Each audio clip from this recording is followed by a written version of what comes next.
So I have this new high mount third brake light for our Entegra Anthem. The original one here is really beaten by the sun, and it's actually cracked and coming apart, as you can see over here.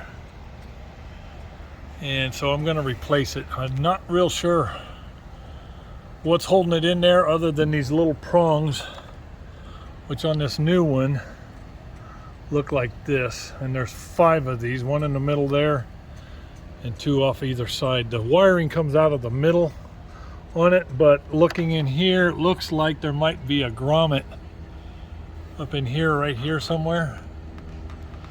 So I won't know until I get this out. This thing is already cracked and broken. You can see how it's separating right there.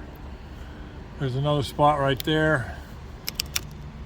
So we contacted Entegra. This thing's all cracked and broken. Look at that. So there's part of that coming apart. So let me get 2 hands on this, and I'll see what else I can figure out.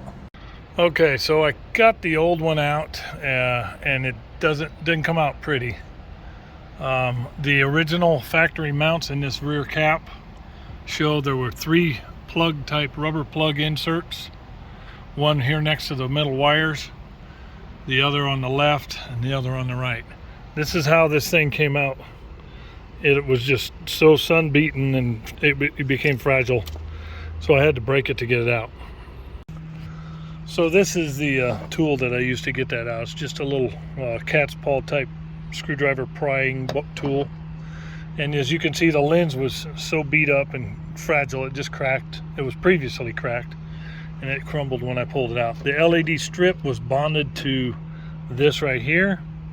The wiring from that strip went through somewhere here in the middle, like the new one does, and then it was bonded with these push pin type pegs, these plastic push pins. I don't know what they are, but anyway, I've got to figure out how to convert the new one with these double tooth prongs times 5, where the old one was connected with 3 of these, one here, one in the middle, and one down on the end down here. But as you can see, the old one was, there was about half of the LEDs lit up, but they were sparse and intermittent, so it looked really bad. So we ordered the new one, and this is what we've got from Entegra. All right, so I just got off the phone with Entegra service techs, and what they explained to me is the original part is no longer available from the original manufacturer, and they've found this one to be what they call a CAN substitute install. And basically it's different, but it fits the same profile opening, the same wattage use and all that. So it's up to the installer to figure out a suitable way to install it, and I'll show you how I'm going to do that. But I've got quite a bit of experience in modifying parts and things to make them work. Sometimes you just have to be able to adapt to that. So that's what we're going to do on this, so stay tuned.